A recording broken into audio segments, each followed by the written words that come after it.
உங்கள் favourite TV ஷோக்களை இனி miss பண்ண தேவையில்லை. ZEE5 இல் முற்றிலும் இலவசமாக காணுங்கள், இங்கேயும் எப்பொழுதும். புது நம்பரா இருக்கு. ஹலோ, யாரு? ஹலோ, நான் ரஞ்சித் பேசுறேன், வள்ளியோட மாப்பிள்ள. சொல்லுங்க சொல்லுங்க.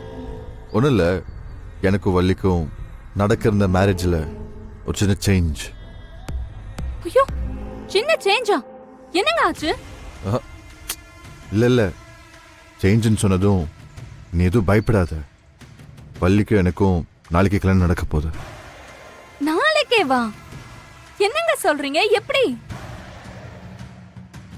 சரி, எப்படி இருந்தா என்ன, கல்யாணம் தானே, நல்லபடியா பண்ணிக்கோங்க. நீங்க வள்ளி கழுத்துல தாலி கட்டினாதான் என்னோட ரூட் கிளியர் ஆகும். இரு, அதுக்குள்ள ரொம்ப சந்தோஷப்படாத, ஓகே? நாளைக்கு கல்யாணம் நடக்க போற இந்த விஷயம் வேலனுக்கு தெரிஞ்சா கல்யாணத்தை நடக்க விட மாட்டான். அதனால அவனை வரவிடாம தடுக்கணும். ஆமால, நான் சொல்றத கேளு. நீ மட்டும் நாளைக்கு ஒரு நாள் முழுக்க வேலனை கண்ட்ரோல வச்சிருந்தேன்னு வையே, என் கல்யாணம் எந்த பிரச்சனை இல்லாமல் நல்லபடியாக நடந்து முடிஞ்சிடும். அப்படி நீ ஆசைப்பட்ட மாதிரியே வேலை உனக்கு கிடைச்சிருவா.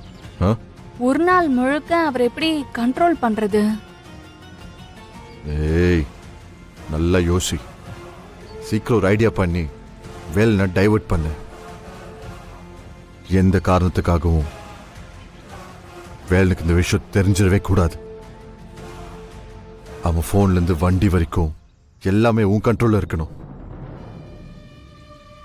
அவன் இந்த வீட்டு பக்கம் வரவிடாம பார்த்துக்க வேண்டியது உன்னோட பொறுப்பு. பார்த்துக்கோ. நான் வைக்கிறேன்.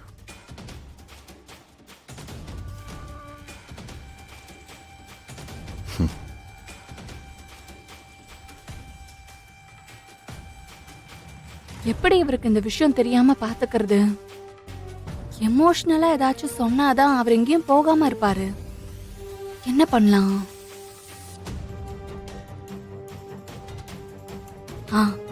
ஐடியா. தங்கச்சி சென்டிமெண்ட் தான் ஒர்க் அவுட் ஆகும். வேலா, வரேன். வாமா. என்னத்த எல்லாரும் ஒன்னா உட்காந்து கணக்கு வழக்கு பாக்குற மாதிரி இருக்கு? கணக்கு வழக்கெல்லாம் ஒண்ணும் இல்லம்மா. ஆனந்தோட கல்யாணத்துக்கு பத்திரிக்கை வந்துருச்சுல, அதான் யார் யாருக்கு கொடுக்கணும்னு லிஸ்ட் எழுதிருக்கோம். சூப்பரு. ஆனந்தி மொத பத்திரிக்கைய சாமிக்கு வைக்கணும்னு சொல்லி எல்லாரையும் கோயிலுக்கு கூட்டிட்டு போயிட வேண்டியதுதான். ஏமா ரேணுகா, மாமா, உங்க வீட்ல எப்போத்துல இருந்து பத்திரிக்கை கொடுக்க ஸ்டார்ட் பண்ண போறீங்க? அது வந்து எங்க வீட்ல மொத பத்திரிக்கைய சாமிக்கு வச்சு சாமி கும்பிட்டு முடிச்சதுக்கு அப்புறம் தான் மாமா கொடுக்க ஆரம்பிப்போம். ஓஹோ. நான் கூட இப்ப அது சம்பந்தமா தான் உங்ககிட்ட பேசிட்டு போலான்னு வந்தேன். ஓஹோ, அது சம்பந்தமா பேசத்தே வந்தியா? என்ன விஷயம் ரேணு? நாளைக்கு கார்த்தி ஆனந்தியோட கல்யாண பத்திரிக்கைய கோயில்ல வச்சு சாமி கும்பிட போறோம்ல, அதுக்கு நீங்க எல்லாரும் வரணும்னு அம்மா சொல்ல சொன்னாங்க. அதான் வந்தேன். சரி. உங்க வீட்ல எல்லாத்தையுமே இப்படி கடைசி நேரத்துல தான் வந்து சொல்லிட்டு போவீங்களா?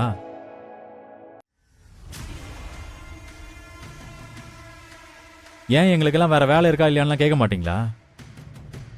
நீங்களா முடிவு எடுத்துட்டு வாங்கன்னு சொன்னா நாங்க எல்லாரும் அப்படியே வந்துடணுமா? யா வேலு, என்னையா பொசுக்குன்னு இப்படி மூஞ்சில அடிச்ச மாதிரி பேசிக்கிட்டு இருக்க? அவங்க சொல்லி விட்டுருக்காங்க பெரியவங்க. இந்த பிள்ளைக்கு என்ன தெரியும்? அந்த பிள்ளை சொல்ல வந்திருக்கு. நீ ஏன் இம்பிட்டு கோவப்படுற? இல்லம்மா, நானும் பார்த்துக்கிட்டே தான் இருக்கேன். எல்லா விஷயத்தையும் டப்புன்னு வந்து சொல்றாங்க. ஏன் நலங்க விஷயத்தை எடுத்துக்கங்க. நாளைக்கு நலங்க வைக்க போறோம்னா நைட் வந்து சொல்லிட்டு போறாங்க.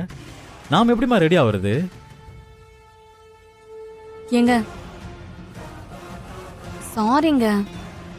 சத்தியமா நீங்க இதெல்லாம் எவ்வளவு பெரிய விஷயமா எடுத்துப்பீங்கன்னு எனக்கு தெரியாது.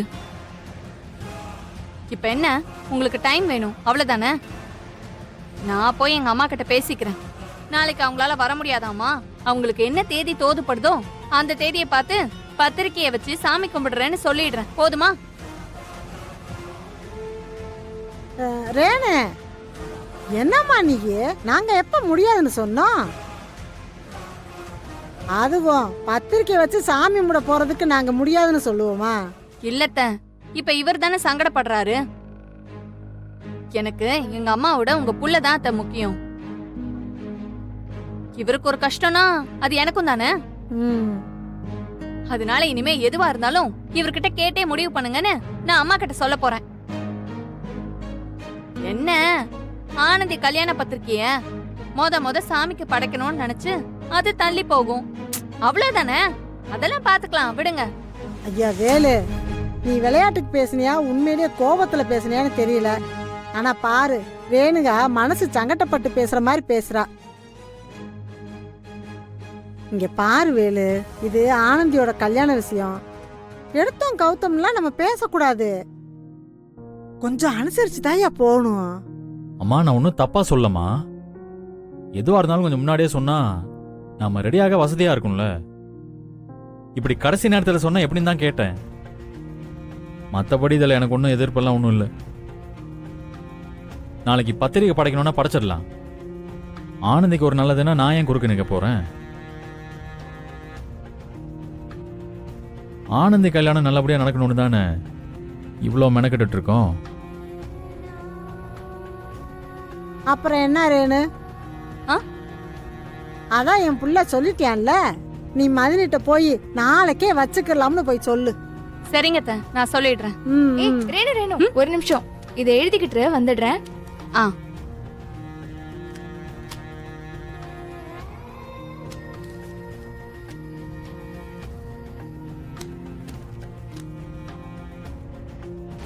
ரத்னம் இந்த இடத்துக்கு வந்திருக்காருன்னா சும்மா இல்ல, ரொம்ப கஷ்டப்பட்டு தியாகம்லாம் பண்ணி வந்திருக்காரு. அவருடைய உழைப்பு ரொம்ப பாராட்ட வேண்டியதுமா. அதை காப்பாற்ற வேண்டிய பொறுப்பு உனக்கு இருக்கு. ஒரு தடவைக்கு 10 தடவை யோசிச்சு முடிவெடுக்கணும். இங்க பாரு, இதுதான் உனக்கு கிடைச்சிருக்க கடைசி சான்ஸ். விடிஞ்சா உனக்கு கல்யாணம். கல்யாணத்துக்கு முன்னாடி பேசினா எவ்வளவு பெரிய பிரச்சனை வந்தாலும் சமாளிக்கலாம். ஆனா நடந்து முடிஞ்சதுக்கு அப்புறம் எதுவுமே பேச முடியாது, பாத்துக்கோ. என்னன்னு தெரியல வேலா, கொஞ்ச நேரத்துக்கு முன்னாடி வரைக்கும் அப்பா ஆசைப்பட்ட மாதிரியே இந்த கல்யாணத்தை நான் பண்ணிக்கலாம் தான் நினைச்சிட்டு இருந்தேன்.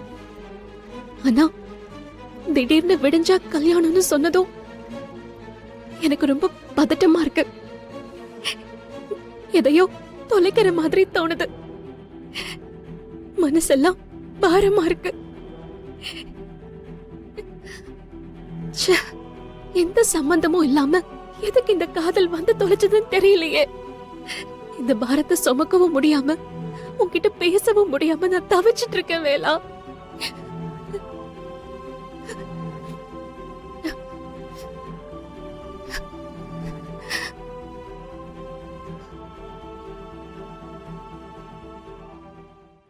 ஜீ5 ஆப்பை டவுன்லோட் செய்து அனைத்து எபிசோடுகளையும் இலவசமாக பாருங்க.